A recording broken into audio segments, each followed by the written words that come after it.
Thank you, Jesus. Verses 1 to 13. Acts chapter 4, verses 1 to 13. Ganito po ang sinasabi. And as they spake unto the people, the priest, and the captain of the temple, and the Sadducees came upon them, being grieved that they taught the people, and preached through Jesus the resurrection from the dead. And they laid hands on them, and put them in hold unto the next day, for it was now eventide. Howbeit, many of them which heard the word believed, and the number of the men was about 5,000. And it came to pass on the morrow that their rulers and elders and scribes and Annas the high priest and Caiaphas and John and Alexander and as many as were of the kindred of the high priest were gathered together at Jerusalem. And when they had set them in the midst, they asked, By what power or by what name have ye done this? Then Peter, filled with the Holy Ghost, said unto them, Ye rulers of the people, the elders of Israel, if we this day be examined of the good deed done to the impotent man, by what means he is made whole, be it known unto you all, that to all the people of Israel, that by the name of Jesus Christ of Nazareth, whom ye crucified, whom God raised from the dead, even by him that this man stand here before you whole. This is the stone which was set at naught of you builders, which is become the head of the corner. Neither is there salvation in any other. For there is none other name under heaven given among men, whereby we must be saved. Now when they saw the boldness of Peter and John, and perceived that they were unlearned and ignorant men, they marveled, and they took knowledge of them, that they had been with Jesus. Amen. Hindi ba mga kapatid maganda ang makasama ang Panginoon? Hindi ba maganda ang ikaw ay magkaroon ng personal encounter sa Panginoon? Sabi niya, ang taong sinasabi dito yung mga unlearned. Pero sila na rin ang nag-isip at nagbigay ng sagot. Sila ay naging kasama ni Jesus. Pagkasama mo ang Panginoon, nagkakaroon ka ng wisdom. Kapag nagkakaroon ng wisdom ang tao, mga kapatid, ito ay heavenly, divine wisdom. At iba yung wisdom na galing sa langit. Iba yung wisdom na galing dito sa lupa. Maaari tayo matuto o magsabi mga kapatid ng iba't ibang language. Meron akong nalaman na nakakalam siya ng 27 languages. Wow! Subalit, ang wisdom na galing sa Panginoon ay hindi lang languages. Kung hindi mga kapatid, buhay. Buhay ang tunay na nagpapaalam at nagpapakilala na tayo'y wise. At ang wisdom na yun ay galing doon sa wisest. Wise among wise. Magaling ka kung hindi ang ating Panginoon. Pwede ba palakpakan natin ang ating Panginoon?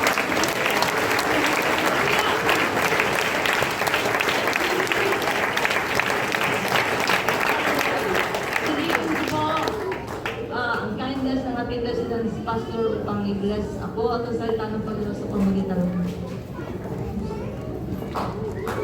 Praise the Lord. Hallelujah. Dakilang Diyos, nawa aming mga salita ay maging binhi na magasumpong ng mabuting lupa ng aming mga puso na ito ay maghatid tungo sa paglago nito at pagkaroon ng masaganang anim. Yung mga salita, Panginoon, ang magbibigay sa amin ng karagdagang kaalaman at kaunawaan na aming pagkakilala sa iyo, Panginoon, at kami ilalago sa iyong biyaya. Lord, we pray that you bless your servant na gagamitin mo na iyong paghunas ng banal na Espiritu, Panginoon, na inahayag sa aming kalagitnaan, iyong masalita ng ayon sa iyong kapangyarihan. Then open our hearts, open our mind, that it will be, that we will be sensitive to the preaching of your word. That tanggapin namin, Panginoon, na bukas ang aming kaisipan, puso, at aming dalangin na kami patuloy na lumago sa iyong mga salita. Lord, bless each one, Panginoon, naway kami kalayaan, pumilos sa aming kalagitnaan. Minister to us, Lord, according to your word. This we pray in Jesus' name. Amen. Amen.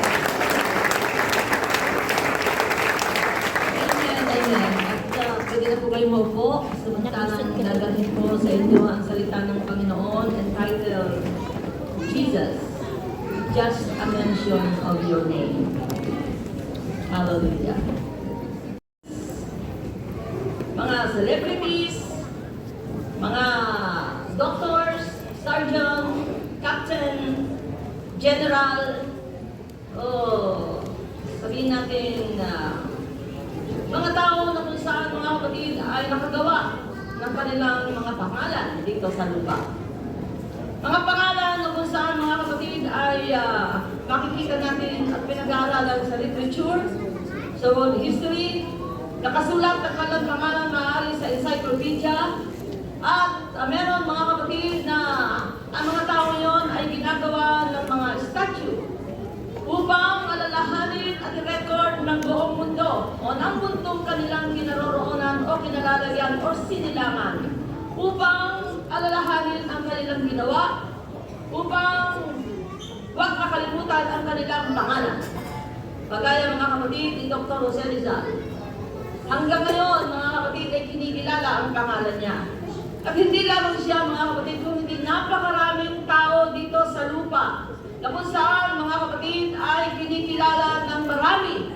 Niyuyukuran, tinitingala, halos ay sinasamba dahil nakagawa sila ng bagay o naitaas nila ang kanilang pangalan. Gayunpaman, sasabihin ko kahit na ano pa, kalaki, kataas, kadakila ang mga pangalan nila mga kapatid, pero meron isang pangalan which is above all names. At yun ang pangalan natin makikilala. And his name is Jesus. Amen. Pangalan na kung saan mga kapatid ay bumabago ng tao. Yung mga pangalan yun mga kapatid ay nakikilala natin o maaaring pinag-aaralan natin, pinipilit natin i-memorize, no? Tandaan sa ating isip, ilagay sa ating kalooban ang kanilang mga pangalan. Subalit, yung mga tao yan, mga kapatid, hindi natin malalapitan.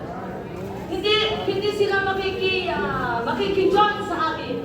Hindi sila makikisalamuha sa atin. Kung tayo ay merong dinner or lunch or kung anong party, mga kapatid, di ba yung kanilang side?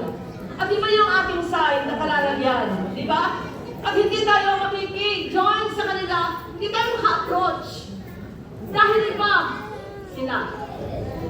Lalapit lang sila doon sa kanilang kauri. Lalapit lang sila doon sa kanilang ka-level. Lalapit lang sila doon sa kanilang, sabihin natin, kapantay ng kanilang kalagayan. Pero mayroong isang pangalan kung saan mga kapatid pwede mong lapitan ng kahit sino, ano ang gusto at ang kalagayan mo. Ito yung ating Panginoon. So yung pangalan, ito mga kapatid, ang sabi nga ni Apostle Paul sa Book of Romans, chapter 10, 11, and 12, for the scriptures saith, whosoever believeth on him shall not be ashamed. For there is no difference between Jew and Greek. For the same Lord, over all, is rich unto all that call upon him. Amen. Napakayaman niya sa lahat, sa kanino man na tumatawag sa kanya. Sino yung tumatawag sa kanya? Kahit na sino. Kahit na sinong tao tumatawag sa ating Panginoon. Maliit, malaki, dakila, mababa, kaya matanda, bata, mga kapatid, ano man ang wala kang ngipin, wala kang buhok, wala kang damit, kahit ano ang ating itsura, pwede tayong tumawag sa kanya. Hallelujah! So, makikita natin mga kapatid sa hangin ng mga apostles. 12 apostles meron ang ating Panginoon. Pero nandun ang mixture. May lawyer, may tax collector, may doktor, Dr. Luke, pero din fisherman. Iba yung kamay ni Dr. Luke. At iba yung kamay ng abogado. Iba sa kamay ni Apostle Peter. Siguro si Apostle Peter hindi nakaranas magsapatos, kagaya ng suot nyo. No, yung fisherman, magsasapatos ka ba sa dagat? Diba, mga kapatid? At tatay ko yung farmer, mga kapatid, no? At dahil farmer siya, nagiging flat-footed na siya. At natutulan siya magsapatos, mga kapatid, kapag luluwas ng Manila, o sasabihin natin natuto siyang sumimba. Diba mga kapatid, kapag tayo ay sabihin Diba, ang gaganda, siya yung sapatos si David ng magintab, kinis na kinis, parang anak mayaman. O, diba? Si Brother August, mga kapatid, ngayon ko lang nakita na nakumot ang tao. Masenso na si Brother August, mga kapatid, pati t-shirt lang yan. Pero ang Panginoon, bumabago. Bumabago ng kalagayan ng tao, bumabago ng sitwasyon ng tao, at bumabago ng kalagayan ng tao, bumabago ng pagkatao ng tao. Amen! Hallelujah! Hindi ba natin palang pakamunin ng kalagayan ng tao? Sino ang bumabago ng kalagayan ng tao? Wisdom ng mundo ito? Bakit? Sapagkat nakatapos ka? Sapagkat naging professional ka? Nagamit mo ang iyong karunungan? Pero salamat sa Panginoon. Kahit hindi yung nakapag-aral, kahit hindi nakatapos, kahit walang natapos, pwedeng mabago ng Panginoon ang kalagayan. Amen. Hallelujah. Ako'y hindi nakatapos. At ang buhay ko po noon, mga kapatid, ay sasabihin ko, hindi ko po buhayakan ay kay Pastor Alves. Napakatalino po ng iyong pastor, napakapalad niyo po. Meron kayong pastor na kagaya ni Sir Alves Gamayo, ng Pastor Alves Gamayo.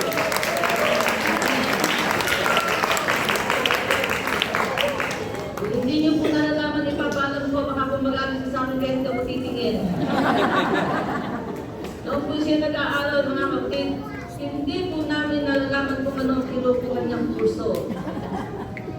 Pero, isang araw, mga kapatid, ay nakita namin siya kasama yung kanyang pinsan. Pinsan niya, si Sister Remy Pataya. At aawit po sila doon sa school. Yung pala hindi lang basta aawit, mga kapatid, kung laude. At yung pastor. Kaya napakapalad ng church na to. Super bait ang inyong pastor. Nakilala ko na po siyang ganon. Hanggang ngayon ganon pa rin.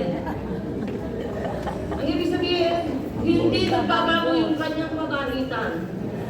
Yung kanyang kasimplihan. Sino nakakapag-maintain nun? Hindi lahat ng tao ganon. Meron kapag nagkaroon ng profesyon, ang taas na. Meron kapag ikaw ay doktor na, namimili ka na ng pasyente. Meron mga kapatid, kapag sargan, tinitingnan mo pa rin ito kung magkano ibabayad mo. Diba? Pero yung tao ng Diyos, mga kapatid, kahit na sino, hindi ngayon ang puso ay tinuro ng Panginoon ay itinagay sa aking lahat. Kaya ang mga apostles ng Panginoon, hindi sa kanya mababa ang paningin niya para kay Peter. Kung ano ang tingin niya kay Luke, hindi ang tingin niya kay Peter. Kung ano ang tingin niya sa isa, mga kapatid, kayo ang tingin niya sa lahat. Ito yung Panginoon, mga kapatid. He doesn't care kung ano ang profesyon na meron ka. He doesn't mind, mga kapatid, kung ano ang lugar ka. Ano ang natapos mo, malayon na pa rin siya sa kanya. Sapagkat ang tinitingnan ng Panginoon, ang sinabi niya, yung tumatawag sa kanya. Yung tumatawag sa kanya.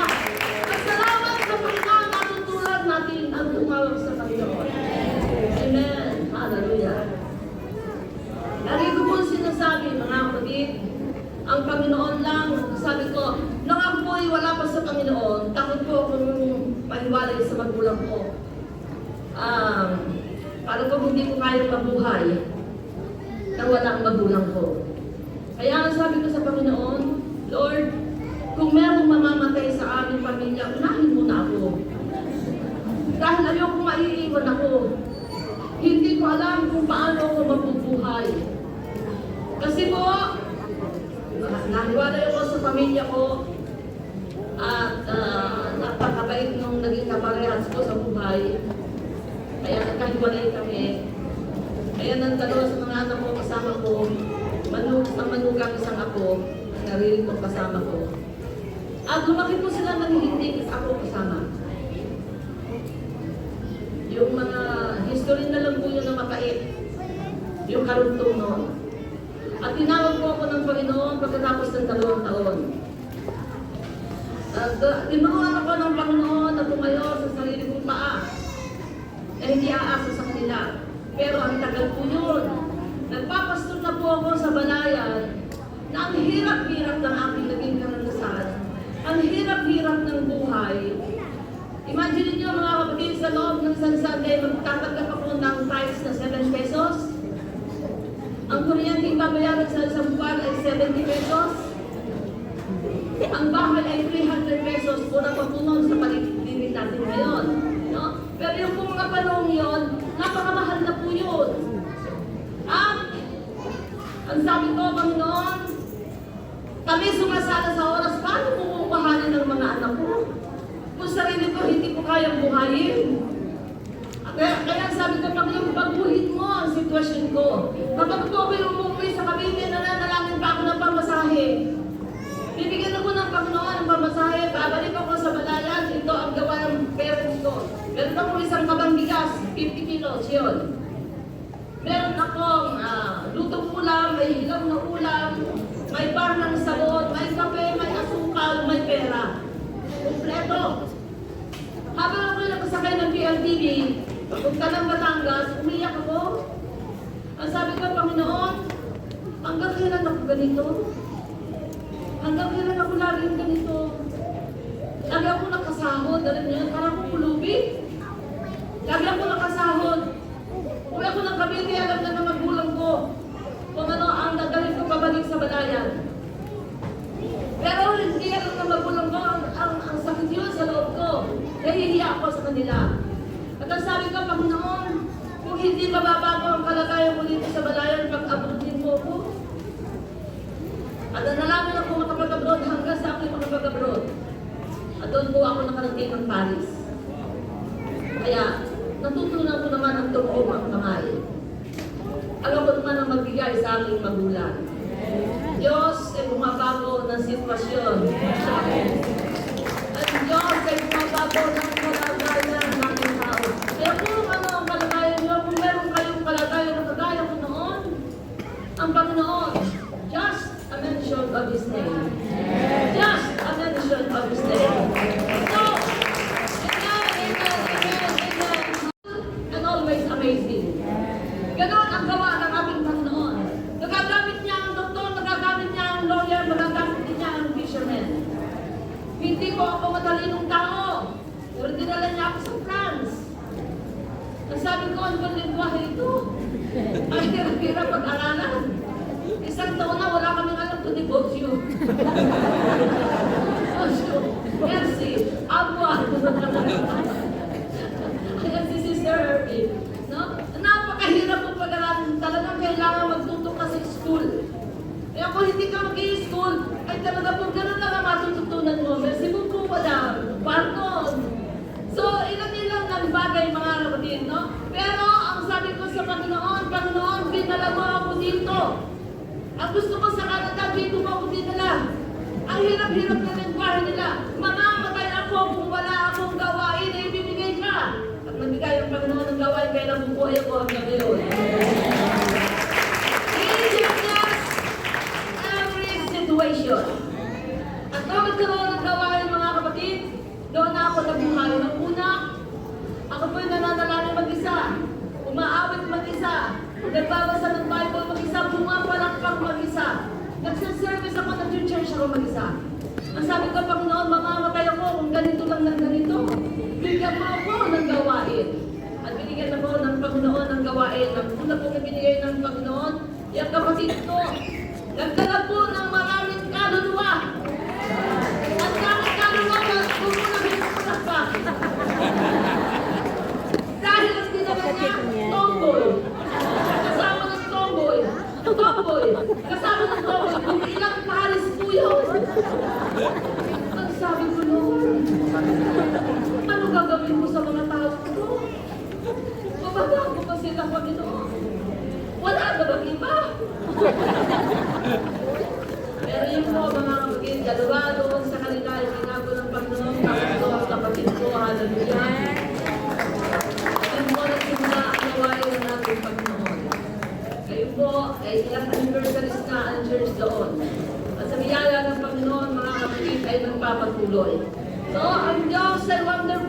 amazing kung gumawa. Ito yung wisdom, mga kapatid, na hindi galing sa mundo. Ito yung wisdom na galing sa ating Panginoon. Binabago niya yung kalagayan ng tao, mga kapatid.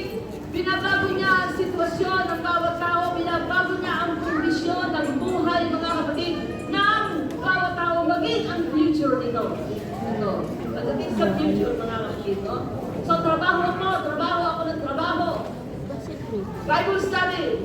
Ako po yung full-time, mga kapatid. Puno po ako ng trabaho. Dahil kasi naman ang trabaho doon, mga kapatid. Ang mga tao doon, nagtatrabaho ko hanggang gabi.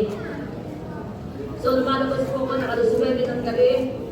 May Bible study pa po ako noon. Kahit pagod na pagod, ako po yung magpa-Bible study, uwi ako ng mga 11 or sabihin natin mag-12 ng gabi. Papasok na naman sila bumasa ng 8:30. Pero, ang biyaya ko ng Panginoon ay kasama ko. No? So, samantalang nagiging ganun po mga kapatid, ang sitwasyon doon, ang Panginoon naman ay nagpala hanggang dumating mga kapatid yung aking panahon ng pagtanda. Ang sabi ko, Panginoon, nagbago na po mga kapatid ang patakaran noon ngayon sa Paris. Noon po mga kapatid, ang tithing ay tinatanggap ko. So, bukod sa trabaho ko, meron po akong tithing na tinatanggap. Pero nagbago po ang kalagayan ng pamahalaan sa France. At ang tithing ng tao, mga kapatid, kinakailangan ay nasa church na dahil ito recorded sa pamahalaan. Ganun na po ngayon. Ang sabi ko, ako'y retired na. Sabi, wala na akong susweldohin. At wala na rin akong tithes na tatanggapin. Ang sabi ko, Panginoon, paano magiging buhay ko? Hindi ko po sinasabi sa kahit kanino, sa Panginoon lang. Doon ako sa Kanya lagi nagko-confess. At ang sabi ko, Panginoon, bahala ka na sa buhay ko. Kung anong magiging kalagayan ko, ikaw na ang bahala. Ang hindi ko alam, ay nagtimiting yung aking church board members. Kasi na po nagsayos ng lahat. Dahil kung ako'y tumatanggap ng tithing, hindi ko lang po pinabayaan ang church. Hindi ko po yung kinukuhan lahat. Kaya po, ang church naman ngayon ang tumutulong sa akin. Kasi na po nagpapasya noon, hindi po ako humingi. Kaya ang Panginoon, napakabuti. Kaya 71 years old ako ngayon, hindi ako nagtatrabaho, pero ang Panginoon, mga kapatid, ang supporter ko. Pati po ako sa puno. Pati ako sa point na kung saan, ang ako'y tumatanggap pa ng tithing ng tao, mga kapatid. Biglang nagbago, sabi ko, ano ba ito? Parang may problema, hindi ko namamalayan. At nakikita niyo po sa envelope, mga kapatid, tithes for the church. Double andyan lang yun, mga kapatid, double. Ang ibig sabihin noon, wala akong pakialam doon.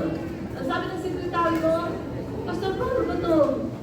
Ay, ganito nakalagay. Sabi ko, kung yan ay para sa church yan. So, hindi ko po yung kinuha. Ito ang sinabi ko sa Panginoon, Lord, patunayan ko sa kanila na hindi sila ang bumubuhay sa akin kung hindi ikaw. May binabayaran ko akong bahay, may binabayaran akong electricity, may binabayaran akong binabayaran akong mga kaltas sa bangko, meron akong binabayaran ang telephone. Hindi ko po alam kung paano ako nakabayad. Hindi naman po ako nangutang. Ayoko po nang mangutang, hindi po natatas ang pangalan ng Panginoon sa pangungutang. Kaya sabi ko, Panginoon, ikaw ang magpakita sa kanila na ikaw ang bumubuhay sa akin at binuhay ako ng Panginoon. Kaya ng lahat, wala akong utang. Ayun po ay dahil sa pangalan ng ating Panginoon. Ganun pa mga kapatid. Nung minsan mga kapatid, yung identity card, no? Napakahalaga po noon. At kapag yung pinawala, napakahirap mag-ayos. Ngayon po meron akong binili isang item sa mall, no? Sa shop. At ang ibinayad ko po, cheque. Kapag cheque yung babayad mo, bibigay mo yung card mo, identity card mo. Dahil isusulat mo nila yun sa likod ng cheque. Nalimutan ibigay sa akin ng cashier yung aking card. So umuwi ako, hindi ko alam na wala sa akin yung card. 4 na araw na nakakalipas, kailangan ko ngayon. Hinanap ko na sa lahat ng mga bag ko, hinanap ko na sa mga, inisip ko kung ano yung ginagamit ko sa pagtatrabaho na bag, o pan-Sunday na bag. Sabi ko, Panginoon, saan ko ba inilagay yung Lord? Saan ko kita, Lord. Sabi ng Panginoon, nasiyak. Nasiyak. Nag-aalala ko nga ako nagsiyak eh. At bilis ako magmamadali mga kapatid dahil magbibiyahe pa ako noon, nasagsakay. At pagdating ko doon, sabi ko, bonjour, sabi ko, good morning. Sabi ko, meron akong maliit na istorya. Pero prinsipo yun. Meron akong maliit na istorya. Yes, nakikinig ako. At yung istorya ko po sa kanya, yung card mo, ba ayan? Nandito po 4 na araw na ang nakalilipas. At yung pong cashier na binayaran ko noon, yun din ang same cashier nung bumalik ako. Hindi man lahat niya ang hex ng aking Panginoon. Ganon, mabuti ang Panginoon. Just ang of His name.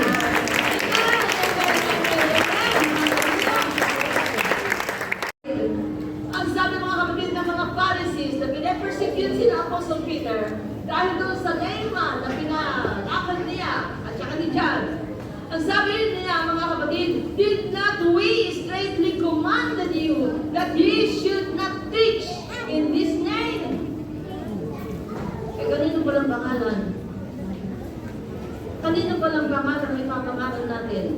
Kung kayo ba yung nangangalan ng kalagalan nyo mga kapatid ay may Pastor Abs.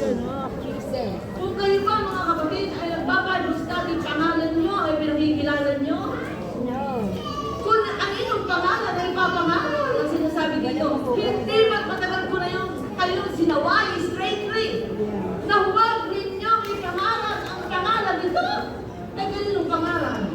Kaninong pangalan ay ipapangalan natin? Na mayroong power. Na may sagot sa lahat ng pangangailangan ng tao. Susuporta kung ikaw ay nangangailangan ng support. Napapagaling sa'yo kung ikaw ay nangangailangan ng healing. Napapibigay sa'yo mga kapatid ng something. Napapagaling sa'yo ng pangalan. Pangalan! Ang pangalan ay isa lang. At isang pangalan lang ang nakikilala ko ngayon. Si Jesus yun. Si Jesus yun. Amen, amen, amen, amen. Hallelujah. So, ang sabi niya mga kapatid, and behold, ye have filled Jerusalem with your doctrine. Pinununyunan niya ng doctrine ninyo ang Jerusalem. Nagpapasalamat ako sa Panginoon sa doctrine na meron. Ang United Pentecostal Church. Dahil nakakatiyak tayo sa doctrine na meron tayo. Isang Diyos. Diyos na nagkatawang tao. Ang pangalan ni Jesus. Baptize ng Holy Ghost. Hallelujah. Bumabago ng buhay, mga kapatid. Ako'y tinawag ng Panginoon, mga kapatid, sa loob ng Baptist Church. Nasa Baptist Church po ako nang dumating ang tawag sa akin ng Panginoon. At yun po, mga kapatid, ay sa pamamagitan ng outward holiness. Kaya ako hindi ko pagtitiwan ang outward holiness. Sa Paris, mga kapatid, kami lang ang nagsusuot ng suot na kagaya natin. Ang iba'y napakaluwag at niluluwagan. Makadami lang ng miyembro. Napakadaming denomination. May kung ano-anong pangalan mga kapatid at dagdag mga kapatid. Pero, alisin mo ang holiness at hindi mo makikita ang Diyos. Follow peace and the order and the holiness, without which no man shall see the Lord. Sino nagsabi, be holy for I am holy? Kung hindi ang ating Panginoon. At kung ang gusto natin ay holiness, mga kapatid, ito ang sabi niya, lilinisin mo ba ang labas, ang loob ay hindi? Lilinisin mo ba ang loob at ang labas ay hindi? Ano ang ibig sabihin? Kung matuwid kang tao, naghugas ka ng plato, naghugas ka ng baso. Hugas mo ba ang loob? At sasabihin mo, ayos na? Ang labas nun, hindi mo ba kukuskusin? Hindi mo ba sasabunin? Hindi ba tinitingnan pa natin mabuti, mga kapatid? Kung minsan tinitingnan natin kung meron pang bahagi na hindi kumikinang. Kung tayong tao ang meron kayong ugali, ano ba kaya ang Diyos? Na kung saan ay tumitingin, mga kapatid, sa pagbabagong ginagawa ni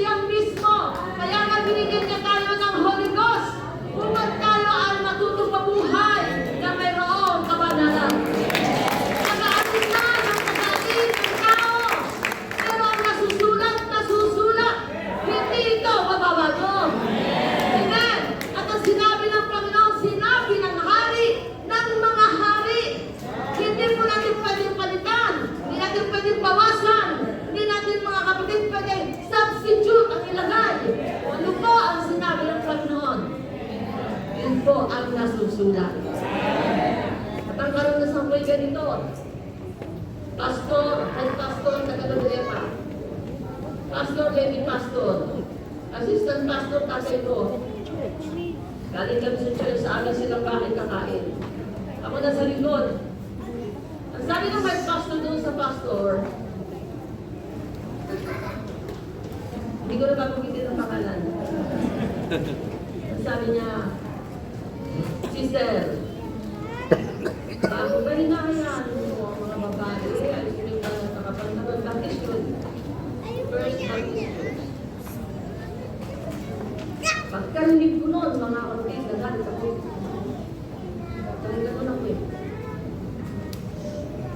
Ang buong ko noon ay Shaggy. Meron ko akong malaking dita. Meron ko akong golden makeup. May pintas na pulsipiho. Yun. Lyrics na yun. Pagkatapos gano'n ang marinig ko, ang sabi ng Lord ko, bakit? Tapos ko no? Bakit? Tinitignan mo ba ng Diyos? Ang kusuotan mo, kung sumasampa ka sa Kanya, buti ka, sumisimba pa ako dyan. Magkita na ako. The following Sunday, nag-invite sila si Pastor Efren Rodolfo. Pinagturo nila ng Sunday School. Noong una, magtuturo lang siya sa bahay. Ako lang ang estudyante niya. Tuwing Thursday night. Hapon pa lang nandun na siya. Nainis ako. Kasi yung mga nasa dumarating siya, nanonood ako ng TV ni Dolphy. Nakatas may maraming pa doon sa kasi ang bakit na ako. Tapos saka siya darating. Lagi na lang napuputo dahil dumarating siya. Sasabihin ng tatay ko, anak, andito na si Pastor, patayin mo na yan. Wala akong magagawa. So, nakikinig ako hanggang umaga na yun. Wala naman ako naintindihan. Hanggang Sunday morning, pagkatapos ng Sunday na yun, pinagturo ng Sunday School. Ang topic, 7 steps of salvation. Sin, faith, repentance, Water baptism in Jesus' name, Holy Ghost baptism, holiness. Yun, rapture. Ito. Pagdating sa holiness, tinalukan ako. Wala, buho, make-up, lahat. Ang sakit-sakit dito ko. Parang ako lang ang pinakausap. Bakit lang kami? Yung mga kapatid, ate, kami na. Hindi ka na makaganyan. Ewan ko lang. Tapos, sabi ni Pastor na friend, hinihilid ko Sister Evelyn na siyang magbukas na natin sa prayer. Ako ba't hinawag? Ang sabi ko, Lord, maraming salamat sa umaga ito sa mga salita mo na aming napakinggan ay nagsasalita sa akin.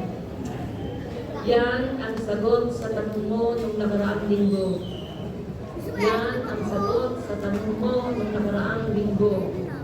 Iniisip ko, iniisip ko, sinabi ko nung nakaraang linggo. At pinaralan niya sa akin. Yung sinabi ko na bakit? Tinitingnan ka ba ng Diyos? Ang kasuotan mo, kapahag sumasabak sa Kanya, yun ang ibinalik niya, mga kapatid. At paulit-ulit. Yan ang sagot sa tanong mo ng nakaraang linggo. Kung bibilis, yan ang sagot sa tanong mo ng nakaraang linggo. Yan ang sagot sa tanong mo ng nakaraang linggo. Yan ang sagot sa tanong mo ng nakaraang linggo. Hanggang sa parang na po akong dinig-dinig dito. Hanggang sa ako iiyak. Noong ko lang nakita ang sarili ko ng napakadulo ko. Noong ko lang na-realize na napakasama ko. Kung hindi yun nangyari sa buhay ko, mga kapatid, hindi ko sasabihin mababago. Pagkatapos po ng araw na yun, Sunday school pa lang yun, pugto yung mata ko. Eh meron pa pong divine service. Pagdating ng divine service, pigit na po yung mata ko. Hindi na po ako makakalat sa sobrang pugto ng mata ko, sobrang magagal At yung araw ngayon, iba na po ako. Uwi ako ng bahay. Magbibihis ako. Ang sabi ko, ano yung bibihis ko? Eh, yun din naman ang ibibihis ko. Paano na ito ngayon? At, sabi ko na, hindi na magbibihis kita. Diyan, kumuha ka. Siya po yung nagbibigay ng tela sa FB, mga kapatid, dalawa, kaya po naging madali sa akin. Yung unang sandwich ko, ayaw ko na po sulit sa baptist. Ang sabi ko, tata, sisimba ako. Gusto ko doon eh. Bakit ko lang ba yung ano natin? Simba? Sisimba ka dito. Simba ka tayo doon sa kabila. Dalawang Baptist Church ang pinupuntahan namin every Sunday. Wag lang ako makapunta ng anak mo. Kaya nang pumayag ang tatay ko, hindi na po umuwi. Diretso na. At naka-attend po ako ng Sunday night revival service. Yan po ang tawag nila. Kauna-unahan po kami ang aga-aga. Dumating, ano nga kapatid? Ako ito. Simple sila.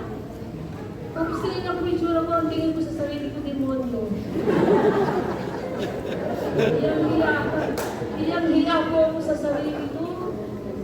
Ngayon, dito po ako natulog. Magdamag po ako kausap ni Sister Maggie. Testify ng testify. Hanggang kinabukasan ng umaga, sabi ko, uuwi na ako. Hindi po kami natulog. Uuwi na ako. Sabi ko, parang tayo kay Pastor Gamaliel. Pastor, uwi na lang po si Sister Evelyn. Alam niyo bang hindi ko naman iniisip? Pero ang sabi ng David ko, Pastor, hindi po ako uwi hanggang hindi po ako pinabautismuhan. Dinala niya ako, alam mo, sa Makati. Alas 7 ng umaga, doon kami sa gate ng Makati, sa Evangelistic Center. At timbre siya ng timbre. Hanggang bumaba si Sister Nelly Napa ngayong galimit na. Ang haba-haba ng buhok. Umaga pa lang, hindi pa siya nakakahilamos. Ang sabi ko, ganun pala talaga. Binotis mo naman ni Pastor Gamaliel, ang sabi niya sa amin, si Sir Evelyn, hindi simula ng paglilingkod mo sa Panginoon. Hanggang kailan mo paglilingkuran ng Panginoon? Sabi ko, hanggang kaya ko, Pastor. Paano mo hindi mo na kaya? Ewan ko, hindi ko alam. Hindi ko alam, Pastor. Pero ngayon, kaya ko naman.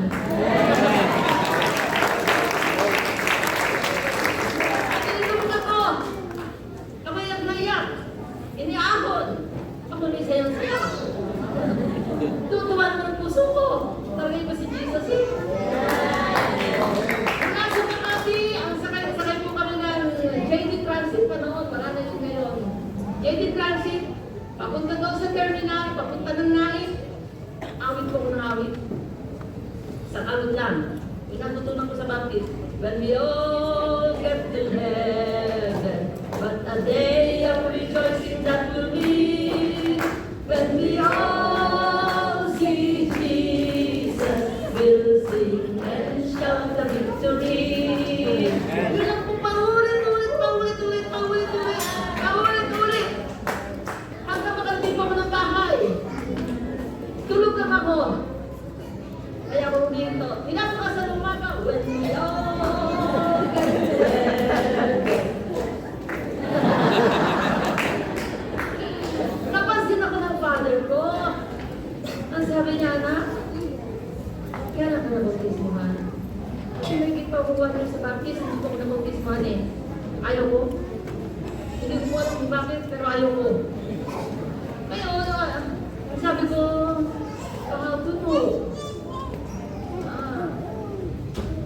simula na po ang persecution sa akin. Pagdating ng Sunday, saka magpupunta dito ang ganda. Pagdating ng Sunday, ayaw ko na talaga pupunta sa Baptist Church. Sabi ko, tatasisin ba ako? Saan? Doon sana ako. Hindi sumagot. Dapat ako. Balik. Pagdating ng Sunday, iniram ko yung damit na aking pinsan kasi wala pa akong damit noon. Alam niyo ba kung anong itsura ko nung aking kang maglabas-labas ng bahay. Tagal-tagal ko nag-aayos. Ay, ako, sabi ko parang mukhang ekot. Ano ba ito? Hindi ba ako mukhang tanga? Kaya tingnan mo, hindi na ako mukhang tanga. Ay, hindi! Talaga? Oo! Sana ka talaga. Dalawang Sunday, natasisimulo ako. Sana mo. Bakit doon? Wala ko eh, gusto mo doon. Ano? Balik. Sunday. Natasisimulo ako. Sana mo? Bakit? Nandun na naman ang Diyos? Hindi mo. Gusto ko lang mo doon. Bakit na naman ako? Pagdating sa bahay, andahin mo na mag-ups na. Sabi ko, ba, nakabox ko mo na damit ko. Sabi ng tatay ko, nasa likod ko na pala. Ako ang nag-box niyan. Kung gusto mo doon ka na. Pag-alas niya, ulit. Nasaan ko ulit. Natulog. Pinabukas ng umaga, nakabox na naman. Yun po, ang kasama sinalayas. Lumayas ako.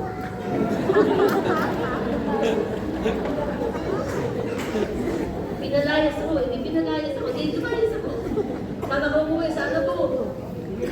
Sana po naman, parang hindi ako tanggap. Dahil, nandun ako ng personal, may iwan si Brother Benny, anak na binata. Ako'y maglalabas, bumba sa poso. Kasi, pwede pala, nagkasama na. Sabi ko, ano ba ito? Punta ko doon sa bahay ng pastor. Hindi ito pwede. Pinama si pastor. Ako'y hindi naman talaga. Pero mahalay. Sabi ko, Lord, saan ba ako talaga? Saan ako titira? Hindi ako pwede sa amin. Hindi ako pwede dito. Saan ba ako talaga? At doon ko nagkaroon ng Bible school. Yung po ang naging tahanan ko. Kaya ang Panginoon ang guide ng buhay natin. Sa Bible school, sandali lang, huwag mamaya na kayo pumalak. Sa Bible school, kung kami wala sa Panginoon, hindi ko ako nawawalan ng pera. Kaya ko po si Sister Herbie, anak ko nung Jose Mangubit. Yung tindahan ng nanay ko, napakalakas po ng benta. Kukuha ka ng 100, 200, 500, hindi po niya mamamalaya. Siksik ako sa bulsa. Siksik ako sa truck. Sa bewang. Sabi ni Sister Herbie, Nay, sibilin, putok na yung wallet. Sasabihin natin ko, putok ka kaya naman yan, sabahan na sa paluwagan. Pero hindi totoo yun, pumit yun. Ganon, nasa Panginoon na, yung parang agad siya ng kuya kong panganay kasi driver siya ng jeep namin. Mga 10 centavos panoon. Hindi niya namamalayan, sinusungkit ko yun. Hihiga ako sa kama. Yung hair kit, mga kapatid.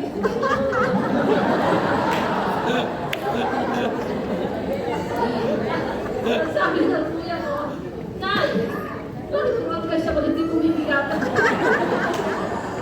Araw-araw nilagyan mo bakit hindi ito bumibigat? Hindi ako nakibo.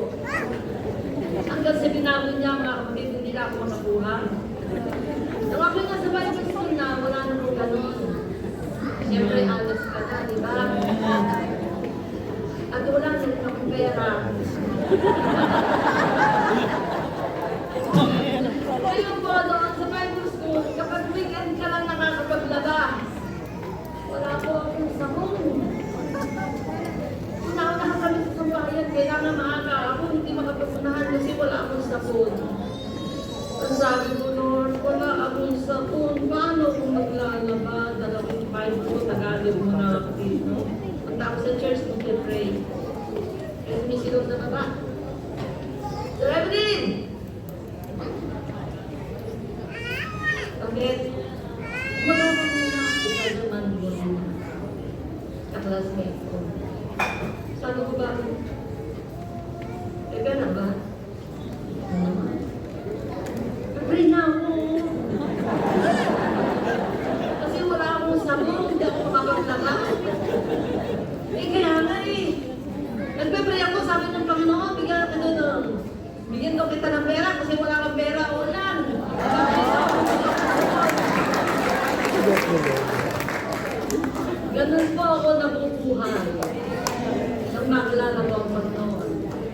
just a mention of your family.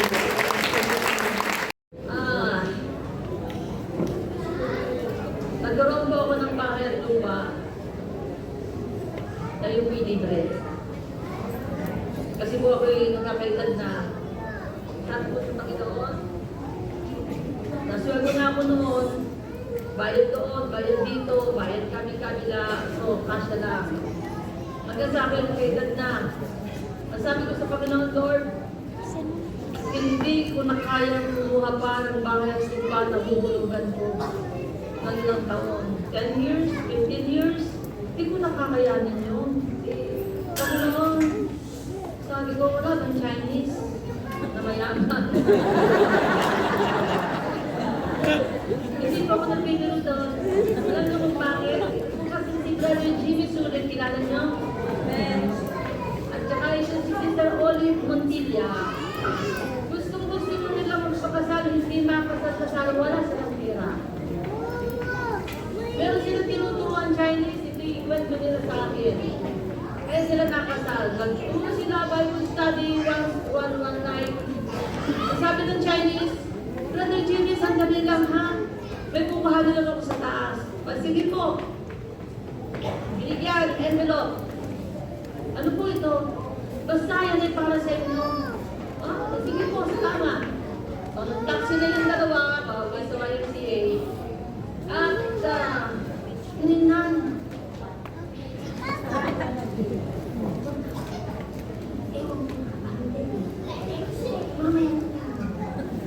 Pagdating doon sa umuya nila, tingnan mo na kung kano. Sabi na 10,000 pesos. 1980s, mga kapatid, mayaman na noon. Nakakasal po yung dalawa. Nung ako nasa Paris na, kailangan ko ng bahay at lupa. Dahil ako lang yung may bahay na walang bahay. Hindi ba ang wife may bahay? Ako may bahay, walang bahay. So hindi po ako may bahay. Ako walang bahay. So sabi ko, Lord, ako naman Chinese. Hindi kayo maniwala na pag na magkagalaga eh. Pinapunta ako ni Pastor Lubaki sa kanila, hindi ko alam kung bakit si Pastor Lubaki siya po ang superintendent doon. Sabi na si Mary, do you know these people? Brother Bayan, Brother Bayan, Brother Fernan, Brother Fernan.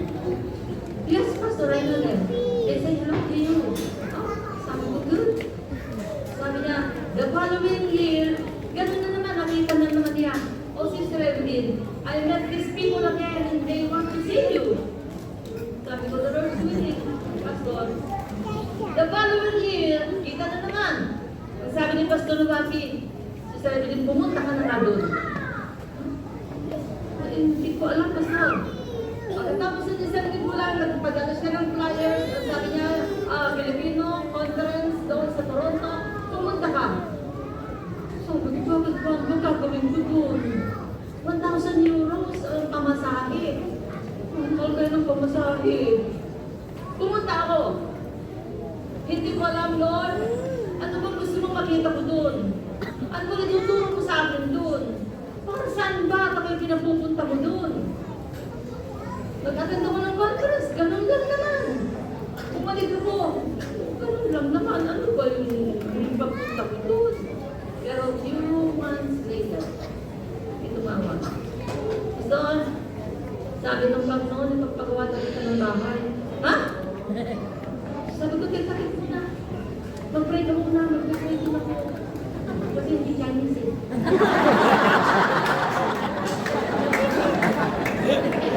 Chinese yung request ko eh. Ay, ito Pilipino. Sabi ko, mag-pray ka muna. At ako mag-pray eh, baka nabibigla ka lang. Ano doon? Okay, sige, mag-pray ako. Lipat ko ngayon, maraming mahal. Tumawag na naman. Pastor, sige na. Sabi talaga ng Panginoon, ipagpagawa kita ng bahay.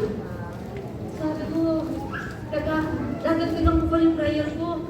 Kasi hindi pa ako sure. Lumipas ko lang buwan. 3 beses. Pastor, sige na.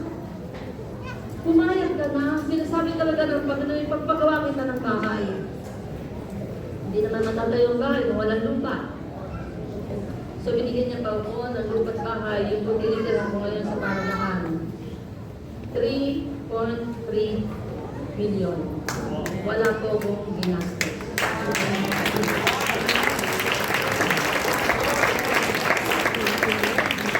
Just the mention of this man. Hallelujah! Amen! So, ang sabi mga kapatid, did not we straightly command you that ye should not teach in this name? And behold, ye have filled Jerusalem with your doctrine, and intend to bring this man's blood upon us. Ye have filled Jerusalem with your doctrine. Ako po, gustong-gusto ko na mapuno ako ng doctrine ng Panginoon. Dahil po sa doctrine ng Panginoon, nakita ko ang pagbabagong totoo ng buhay ko. Nakita ko ang guidance ng Panginoon sa buhay ko. Noon, biro-biro lang po namin sa Paris. Kailan kaya ako susweldo nang hindi nagtatrabaho? Kasi pag nagpagod po kami sa pagtatrabaho naroon magkasakit ka ng sciatica, naroon magkaroon ka ng rheuma, naroon masakit. Meron po talaga invalido. Pero dito, mga kapatid na nakapatungkol ang sitwasyon. Na doon, mga kapatid, trabaho, sige trabaho. Dito, pagawa ng bahay, may swimming pool ba, may sasakyan. Kahit pamilya lang ang nakikinabang siya, hindi nakakaranas. Uuwi dito, mga kapatid, may sakit na, diretso sa ospital. Pagkatapos diretso, kamatayan. Marami pong naging ganyan. Pero praise glory. Thank you, Jesus. Nagulat ko, ang ako'y sumusweldo nang hindi nagtatrabaho. Kaya ngayon po, full-time na po ako sa church. Kaya po, meron akong gusto sa buhay ko, yung mapuno, ito, ng turo, doctrine ng Panginoon. Ito po yung gospel. Ito po yung gospel ni Jesus Christ. Na sabi niya po sa Paul, I am not ashamed of the gospel of Christ, for it is the power of God unto salvation to everyone that believeth, to the Jew first, and also to the Greek. For there is the righteousness of God revealed from faith to faith, as it is written, the just shall live by faith. Kaya, ano ang kailangan natin mga kapatid? Huwag ka magtandang sa kapatid, talagang limitado ang tulong na mabibigay niyan. Pero si Jesus, rich. Rich ang ginagawa ng tulong ang binibigay. Wala kang magtandang hindi ka matulungan ng church. Hindi ko ginawa at ibinayo ng Panginoon ang church para tayo suportahan. Nakanunong pa kayo ng material. Subalit, mabubuhay tayo everything shall be handed to us. Kapag ginawa natin mga kapatid na mag-trust sa kanyang pangalan. Kaya, pagpuntin na ang kalamanan ng kapatid mo. Pagpuntin na ang iyong kalagayan, bumababa ka o mahirap ka lang. Pag-asa niya, pag-asa mo. Pag-asa ng isa, pag-asa natin lahat. Mga kapatid.